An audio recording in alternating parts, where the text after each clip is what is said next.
তো বন্ধুরা, আপনারা কি কখনো ভেবেছেন যদি কোনো একদিন পৃথিবী থেমে যায়, যানবাহন বন্ধ, প্রযুক্তি স্তব্ধ, আর আকাশ থেকে নামে এক অজানা পানি যে এসেছে মানুষকে শাস্তি দিতে নাকি বাঁচাতে? বন্ধুরা, আজ এক্সপ্লেন করবো 2008 সালে রিলিজ হওয়া science fiction blockbuster movie the day the earth stood still. Alien, উন্নত টেকনোলজি আর পৃথিবীর বেঁচে থাকার লড়াইয়ের এই গল্প কিভাবে আমাদের পরিবেশ ও মানবতার প্রতি চিন্তাভাবনাকে প্রশ্ন করে, সেটাই হবে এই মুভির এক্সপ্লানেশনের মুখ্য বিষয়।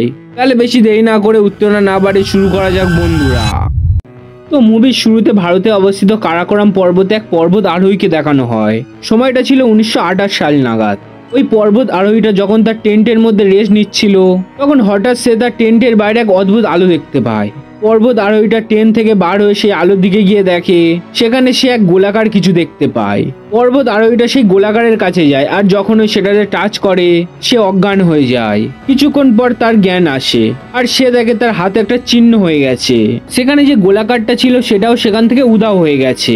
সেই পর্বত আরোহীটা কিছুই বুঝতে পারছিল না যে এগুলো তার সাথে কিভাবে ঘটলো। এবার সময় চলে যায় 2008 সাল নাগাদ, যেখানে আমরা হেলেন নামের একজন মহিলা অ্যাস্ট্রোবায়োলজিস্টকে দেখতে পাই, যে একটা ল্যাবে লেকচার দিচ্ছিল। লেকচার শেষ হওয়ার পর সে তার বাড়ি চলে যায়। হেলেনের একটা ছেলে ছিল, আর তার স্বামী অনেক বছর আগেই মারা গিয়েছে। তখন সিক্রেট এজেন্সির কিছু লোক হেলেনের বাড়িতে আসে এবং তাকে এক কথায় জোর করে তাদের সঙ্গে নিয়ে যেতে চায়। হেলেন তাদের সাথে যেতে চায় না, কারণ হেলেন তার ছেলেকে একা রাখতে চায় না। সে তার ছেলেকে অনেক ভালোবাসে। হেলেনের ছেলে হেলেনকে অতটাও ভালোবাসে না, কারণ তার বাবার মৃত্যুর জন্য হেলেনের ছেলে হেলেনকেই কিছুটা দায়ী বলে মনে করে। কিন্তু হেলেন সেই সিক্রেট এজেন্সির লোকেদের এত জোর করাতে তার ছেলেকে তাদের প্রতিবেশীদের কাছে রেখে দিয়ে সেই লোকগুলোর সাথে চলে যায়। হেলেনকে নাসা সংস্থার একটা সেকশনে নিয়ে যাওয়া হয়, যেখানে তার মতোই আরো অনেক বিজ্ঞানীরা ছিল। নাসাতে কাজ করা হেলেনের একটা বন্ধু যার নাম ছিল মাইকেল, তার সাথে হেলেনের দেখা হয়। মাইকেল হেলেনকে বলে, আমি তোমার নাম সেই বিজ্ঞানীদের লিস্টে রিকমেন্ড করি। এরপর সেখানে থাকা সব বিজ্ঞানীকে একটা লেকচার হলের মধ্যে নিয়ে যাওয়া হয়। সেখানে এদের বলা হয় জুপিটার গ্রহের অরবিটে একটা অবজেক্ট দেখা গিয়েছে। সেই অবজেক্টটা 30,000 কিলোমিটার পার সেকেন্ডের গতিতে পৃথিবীর দিকে এগিয়ে আসছে। যদি এই অবজেক্টটা পৃথিবীতে এসে পড়ে তাহলে পৃথিবী থেকে পানির সমস্ত চিহ্নই মুছে যাবে। এই অবজেক্টকে কোনো মিসাইল দিয়েও আটকানো সম্ভব না, কারণ এর গতি অনেকটাই বেশি। এই কথাগুলো শোনার পর সেখানে থাকা সব বিজ্ঞানী ভয়াহত হয়ে পড়ে। এই কথাগুলো শুনে হেলেন তার ছেলেকে ফোন করে আর তাকে বলে, আজ রাতে তোমাকে ঘরের সবচেয়ে নিচে যে রুম আছে সেখানে শুতে হবে, কারণ একটা বিশাল বড় ঝড় আসতে চলেছে পুরো বিশ্বে। এরপর দেখা যায় হেলেন আর বাকি বিজ্ঞানীরা নাসার দেয়া প্লেনে বসে সেই অবজেক্টটাকে দেখতে থাকে, যেটা খুব স্পিডে পৃথিবীর দিকে এগিয়ে আসছে। কিন্তু হঠাৎ যখন সেই অবজেক্টটা পৃথিবীর অরবিটে প্রবেশ করে, তখন নিজে থেকেই সেই অবজেক্টের স্পিড কমতে শুরু করে। কিছুক্ষণ পরই সেই অবজেক্টটা ম্যানহাটন শহরের একটা ফাঁকা মাঠে অবতরণ করে। তখন বিজ্ঞানীরা বুঝতে পারে এটা কোনো উল্কাপিণ্ড বা অন্য কিছু না, বরং এটা একটা এলিয়েনদের স্পেসশিপ ছিল। আস্তে আস্তে বিজ্ঞানীরা সেই এলিয়েনদের স্পেসশিপটার দিকে যেতে থাকে, আর তখন ওই সেই স্পেসশিপটা থেকে বিশাল আলো বার হয়। আলো বের হওয়ার কিছুক্ষণ পর তার মধ্যে থেকে একটা এলিয়েন বাইরে বেরোতে থাকে। হেলেন সেই এলিয়েনটার দিকে এগিয়ে যায় এবং এলিয়েনটাও হেলেনের দিকে তার হাত বাড়ায়। হেলেনও তার হাত বাড়িয়ে দেয় এলিয়েনটার দিকে। এর আগে তারা দুজন হাত মেলাবে, ইউএস আর্মির অফিসাররা সেই এলিয়েনটার দিকে গুলি চালায়। একটা গুলি সেই এলিয়েনটার গিয়ে লাগে আর সে ভয়াবহ আহত হয়ে পড়ে। হেলেন জোরে জোরে চেঁচাতে থাকে আর বলে, তাড়াতাড়ি অ্যাম্বুলেন্স ডাকো, এখানে আমাদের সাহায্যের প্রয়োজন। অ্যাম্বুলেন্স সেখানে আসার আগে সেই এলিয়েন শিপ থেকে একটা বিশাল বড় রোবট বার হয়। সেই রোবটের মুখে একটা লাইট জ্বলে, আর সেখানে থাকা সমস্ত যোগাযোগের সিস্টেম এবং লাইট সব বন্ধ হয়ে যায়। এরপর সেই রোবট একটা আওয়াজ বের করে, যেটা মানুষের পক্ষে শোনা ছিল অসম্ভব। এই জন্য সেখানে থাকা সবাই সেই আওয়াজ না শুনতে পেরে মাটিতে লুটিয়ে পড়ে। তখন সেই রোবট দেখে তার একদম পায়ের নিচে হেলেন বসে আছে। সেই রোবট হেলেনকে মারতে যাবে, তখন সে হেলেনের কোলে সেই এলিয়েনটাকে পড়া অবস্থায় দেখে। তাই সে আর হেলেনের ওপর আক্রমণ করে না, কারণ রোবট বুঝতে পেরেছিল যে হেলেন সেই এলিয়েনের সাহায্য করতে চায়। এরপর সেই এলিয়েনকে অপারেশন থিয়েটারে নিয়ে যাওয়া হয়, আর তার শরীর থেকে বুলেট বার করার জন্য ডক্টররা এলিয়েনটার শরীরে কিছুটা কাটে। ডক্টররা সেই এলিয়েনটার শরীর থেকে বুলেট বার করে দেয়, কিন্তু তারা দেখে সেই এলিয়েনটার শরীরে যে চামড়া ছিল সেটা সাপের খোলসের মতো আপনা আপনি ছেড়ে যাচ্ছে। কিছুক্ষণ পর সেখানে থাকা ডক্টর আর বিজ্ঞানীরা দেখে সেই এলিয়েনটা সমস্ত গায়ের খোলস ছেড়ে গেছে এবং সেই এলিয়েনটা দেখতে পুরো মানুষের মতো হয়ে গেছে। ডক্টররা সেই এলিয়েনটার ডিএনএ চেক করে এবং তারা দেখে মানুষের ডিএনএ আর এলিয়েনের ডিএনএ অনেকটাই মিল আছে। বিজ্ঞানীরা বুঝে যায় যে এই এলিয়েনরা আগেও পৃথিবীতে এসেছিল এবং পৃথিবী থেকে যাওয়ার সময় মানুষদের ডিএনএও নিয়ে গিয়েছিল। আসলে মুভির শুরুতে আমরা যে পর্বত আরোহীকে দেখেছিলাম যার হাতে একটা দাগ ছিল, তখন ওই এলিয়েনরা সেই পর্বত আরোহীর শরীর থেকে মানুষদের ডিএনএ নিয়ে গিয়েছিল। এখন প্রেজেন্টে যে এলিয়েনটাকে দেখা যাচ্ছে সেটা পুরোটাই সেই পর্বত আরোহীর মতোই দেখতে। হেলেন বুঝতে পারে যে এই এলিয়েনটার শরীরে যে খোলসটা ছিল সেটা অনেকটা ডিম থেকে মুরগি বার হওয়ার মতো। এই এলিয়েনটা পৃথিবীর আবহাওয়ায় এসে জন্মগ্রহণ করেছিল, এই জন্যই সে পৃথিবীর আবহাওয়ায় বেঁচেছিল। এবার সেই এলিয়েন যে পুরোপুরি মানুষের মতো দেখতে হয়ে গেছে তার জ্ঞান ফেরে। এলিয়েনটার জ্ঞান ফেরার পর হেলেন এলিয়েনটার সাথে কথা বলে এবং এলিয়েনটাও তার সব প্রশ্নের উত্তর দেয়। এর মানে এলিয়েনটাও মানুষদের ভাষা বলতেও বুঝতে পারে। এলিয়েন হেলেনকে বলে, আমি পৃথিবীকে বাঁচানোর জন্য এসেছি। তখন সেখানে ইউএস এর ডিফেন্স মিনিস্টার আসা সবাইকে বলে, এই এলিয়েনটা আমাদের পৃথিবীর জন্য ক্ষতিকারক, কারণ এই এলিয়েনরা যখন থেকে পৃথিবীতে এসেছে সেদিন থেকে আমাদের সব স্যাটেলাইট অকেজো হয়ে পড়েছে, আমরা কারোর সাথে ঠিকঠাক যোগাযোগ করতে পারছি না।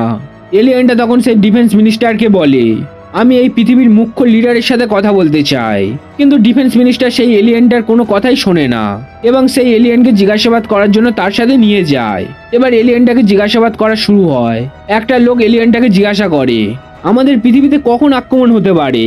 এলিয়েনটা তার কোনো কথারই উত্তর দেয় না এবং সেই জিজ্ঞাসাবাদ করা লোকটাকে তার নিজের বশে করে নেয়।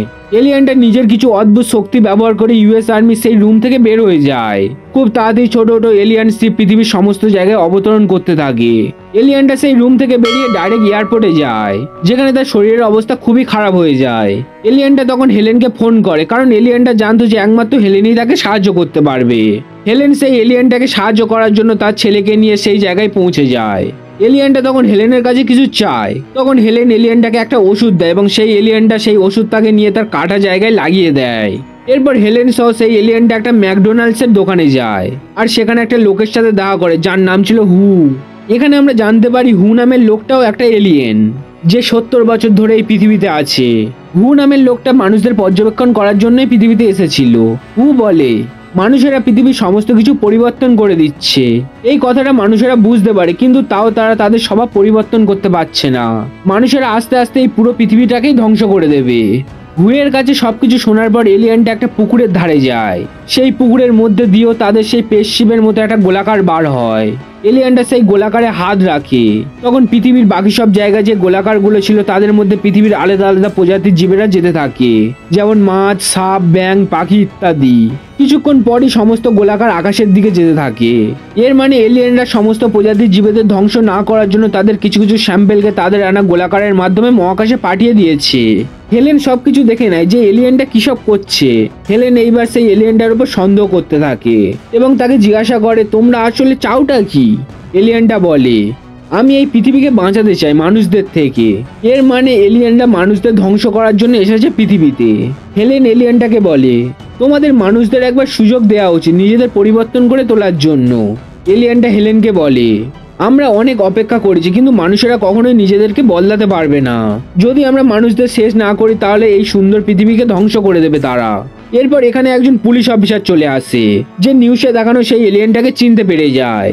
পুলিশ অফিসারটা এলিয়েনটাকে তার হাত গাড়ির ওপর রাখতে বলে, আর যখন এলিয়েনটা তার হাত গাড়ির ওপর রাখে সেই গাড়িটা পুলিশ অফিসারের দিকে যায় আর তাকে ধাক্কা মারে। সেখানে এই পুলিশ অফিসারটা মারা যায়, কিন্তু এলিয়েনটা তার অদ্ভুত সব শক্তি ইউজ করে পুলিশ অফিসারটাকে বাঁচিয়ে নেয়।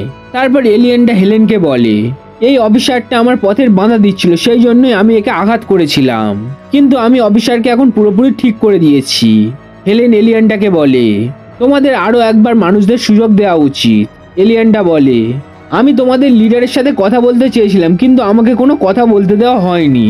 এরপর হেলেন তার বাবার বাড়িতে সেই এলিয়েনটাকে নিয়ে যায়। হেলেনের বাবা প্রফেশনালি একজন প্রফেসর ছিল। এলিয়েনটা সেই বাড়িতে একটা ঘরের মধ্যে বোর্ডে একটা ম্যাথের ইকুয়েশন দেখতে পায়, যেটা আজ পর্যন্ত কেউ সলভ করতে পারেনি। কিন্তু এলিয়েনটা সেই ম্যাথ ইকুয়েশনটা দেখার কিছুক্ষণের মধ্যেই সেটা সলভ করে দেয়। এটা দেখার পর হেলেনের বাবা, যে একজন প্রফেসর ছিল, সে খুবই অবাক হয়ে যায়। হেলেনের বাবা এলিয়েনটাকে জিজ্ঞাসা করে, সত্যি কি এটা সম্ভব? এলিয়েনটা উত্তর দেয়, হ্যাঁ এটা সম্ভব। এলিয়েনটা এবার তাদের নিজেদের প্ল্যানেটের ব্যাপারে বলে।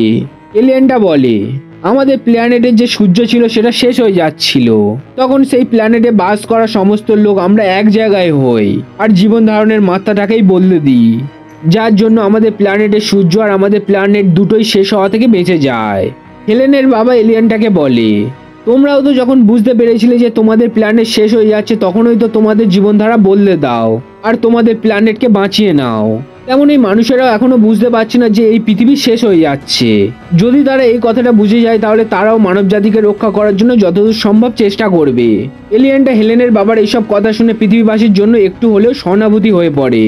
কিন্তু তখন হেলেনের ছেলে যে এলিয়েনটাকে এমনিতেই পছন্দ করতো না, এবং তার মা যে এই এলিয়েনটার সঙ্গ দিয়ে যে মানুষদেরকেই মারতে চায়, সেই জন্য সে পুলিশকে কল করে আর বলে এফবিআই যে এলিয়েনটাকে খুঁজছে সেই এলিয়েনটা আমি এখন যেখানে আছি সেখানেই আছে। কিছুক্ষণ পর সেখানে এফবিআই অফিসাররা হেলিকপ্টারে করে চলে আসে। সেই জন্য হেলেনের ছেলে আর এলিয়েনটা পাশে থাকা জঙ্গলের মধ্যে যেতে থাকে।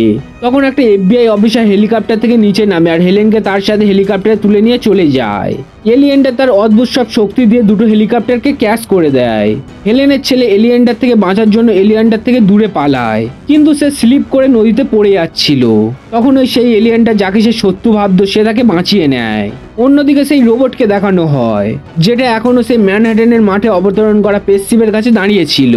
আর্মি সেখানে ড্রোন পাঠিয়ে সেই রোবটটার উপর অ্যাটাক করায়, কিন্তু রোবটটা তার অদ্ভুত সব শক্তি ইউজ করে ড্রোনের কমান্ড নিজের কাছে নিয়ে নেয় আর নিচে থাকা আর্মি ট্যাঙ্কারে সেই ড্রোনগুলোকে ক্র্যাশ করে দেয়। এরপর নাসা সায়েন্টিস্টরা সেই রোবটকে একটা ট্রায়াঙ্গেল শেপের বক্সে বন্দি করে আর তাকে ব্লাস্ট করার সিদ্ধান্ত নেয়। রোবটকে তারা ব্লাস্টও করে, কিন্তু তাও রোবটের একটুও কিছু ক্ষতি হয় না। এরপর সেই রোবট ছোট ছোট পোকায় পরিণত হয় এবং সেই ল্যাব থেকে বেরিয়ে যায়। এই পোকাগুলো এতটাই ভয়ানক ছিল যে এদের সামনে যা কিছু আসছিল সেগুলোকে এরা ধুলোয় পরিণত করে দিচ্ছিল। হয়তো এইরকম ভাবে এলিয়েনরা পৃথিবী থেকে মানুষদের অস্তিত্ব ধ্বংস করে দিতে চায়। এবার আমরা সেই এলিয়েন আর হেলেনের ছেলেকে দেখতে পাই যারা একটা ঘরের মধ্যে যায় যেখানে একটা খারাপ ফোন ছিল, কিন্তু এলিয়েনটা তার অদ্ভুত সব শক্তি ইউজ করে সেই ফোনটাকেও ঠিক করে দেয়। এরপর হেলেনের ছেলে হেলেনকে কল করে আর তাকে সেই জায়গায় আসতে বলে যেখানে তার বাবাকে কবর দেওয়া হয়েছিল। এখানে ঘটা সব ঘটনা থেকে বোঝা যায় যে হেলেনের ছেলে আর এলিয়েনটা খুব ভালো বন্ধু হয়ে গেছে। এরা দুজন সেই কবরস্থান পর্যন্ত পৌঁছে যায়। হেলেনের ছেলে আগে দেখেছিল কিভাবে এলিয়েনটা সেই পুলিশ অফিসারটাকে মারা যাওয়ার পর তাকে বাঁচিয়েছিল, তাই সে এলিয়েনটাকে বলে তুমি আমার বাবাকেও বাঁচিয়ে দাও। কিন্তু এলিয়েনটার কোনো মৃত মানুষ যার শরীর পুরোপুরি শেষ হয়ে গেছে তাকে বাঁচানোর শক্তি নেই তার মধ্যে। এলিয়েনটা হেলেনের ছেলেকে বলে আমি তোমার বাবাকে বাঁচিয়ে দিতে পারবো না, আর কখনোই এই পৃথিবী থেকে কোনো কিছু শেষ হয়ে যায় না, বরং সে তার শুধু রূপ বদলে নেয়। তখন হেলেনের ছেলে বলে আমার বাবা আমাকে একা করে দিয়ে চলে গেছে। হেলেনের ছেলে কাঁদতে শুরু করে তার বাবার কবরের সামনে গিয়ে। তখন ওই সেখানে হেলেন চলে আসে আর তার ছেলেকে কাঁদতে দেখে তাকে জড়িয়ে ধরে। হেলেন তার ছেলেকে বলে আমি তোমার বাবাকে খুব মিস করি, কিন্তু আমরা সত্যিটা তো পরিবর্তন করতে পারবো না। আমি তোমার মধ্যেই তোমার বাবাকে দেখতে পাই। হেলেনের ছেলেও এবার হেলেনকে জড়িয়ে ধরে এবং নিজের মার সাথে করা খারাপ ব্যবহারের জন্য ক্ষমা চায়। এইসব কিছু দেখে এলিয়েনটা খুবই অবাক হয়ে যায় আর বলে আমি মানুষদের এমন ভাবনাকে কখনোই জানতাম না। হেলেন এলিয়েনকে বলে মানুষদের একটা সুযোগ দাও নিজেদেরকে পরিবর্তন করে তোলার জন্য। তখন ওই তারা আকাশে সেই পোকাগুলো দেখতে পায় যারা সেই রোবট থেকে তৈরি হয়েছিল। হেলেন এলিয়েনকে জিজ্ঞাসা করে মানুষদের শেষ কি এভাবেই হবে? এলিয়েনটা বলে হ্যাঁ। হেলেন বলে এগুলো থামানোর কি কোনো উপায় নেই? এলিয়েনটা বলে এটা আটকানোর জন্য অনেক বড় দাম দিতে হবে। আমাদের যত তাড়াতাড়ি সম্ভব ম্যানহাটন যেতে হবে যেখানে সেই এলিয়েন শিপ আছে। এরা সবাই এবার সেই জায়গায় পৌঁছে যায় যেখানে স্পেসশিপটা ছিল। সেখানে যাওয়ার পর এরা দেখে পোকার সংখ্যা মাত্রাহীন হয়ে পড়েছে। হেলেন তার ছেলে আর এলিয়েনটা একটা সুরক্ষিত টানেলের মধ্যে চলে যায়, কিন্তু হেলেন দেখে তার ছেলের নাক দিয়ে রক্ত বেরোচ্ছে আর কিছুক্ষণ পর সে অজ্ঞান হয়ে যায়। এলিয়েনটা হেলেনকে বলে পোকাগুলো এর শরীরের মধ্যে ঢুকে গেছে এবং আস্তে আস্তে মারা যাবে। হেলেন এলিয়েনটাকে বলে আমার ছেলেকে তুমি বাঁচাও। তখন হেলেনের নাক দিয়েও রক্ত আসা শুরু হয়, মানে হেলেনের শরীরেও পোকা ঢুকে গেছে। এলিয়েনটা তখন হেলেন আর হেলেনের ছেলের হাতটা ধরে এবং তার অদ্ভুত শক্তি ইউজ করে তাদের শরীরে যে পোকাগুলো ঢুকেছিল সেটা বার করে দেয়। শেষবারের মতো এলিয়েনটা হেলেন আর হেলেনের ছেলেকে দেখে। এলিয়েনটা তার স্পেসশিপ পর্যন্ত পৌঁছে যায় অনেক কষ্টের পর, এবং এলিয়েনটা যখন তার স্পেসশিপটাকে টাচ করে তখন সেই স্পেসশিপ থেকে এক অদ্ভুত আলোর সঙ্গে তরঙ্গ বার হয়। সেই তরঙ্গের প্রভাবে সমস্ত পোকা মারা যায়। এর মানে মানুষেরা ধ্বংসের মুখ থেকে বেঁচে ফিরেছে। সেই তরঙ্গ বার হওয়ার ফলে পৃথিবীর সমস্ত নেটওয়ার্ক, যোগাযোগ ব্যবস্থা, ইন্টারনেট সবই বন্ধ হয়ে যায়, এমনকি ঘড়িও ঠিকঠাক চলে না। এর মানে মানুষরা যত উন্নত টেকনোলজি আবিষ্কার করেছিল সবই বন্ধ হয়ে যায়। শেষে আমরা দেখতে পাই হেলেন আর হেলেনের ছেলে সেই এলিয়েন শিপটার কাছে যায় এবং কিছুক্ষণ পরই সেই স্পেসশিপটা এই প্ল্যানেট থেকে উড়ে তাদের প্ল্যানেটে ফেরত চলে যায়। এখানে এই মুভির এন্ডিং ঘটে। তো দর্শক বন্ধুরা, কেমন লাগলো আজকের এই অসাধারণ মুভিটা?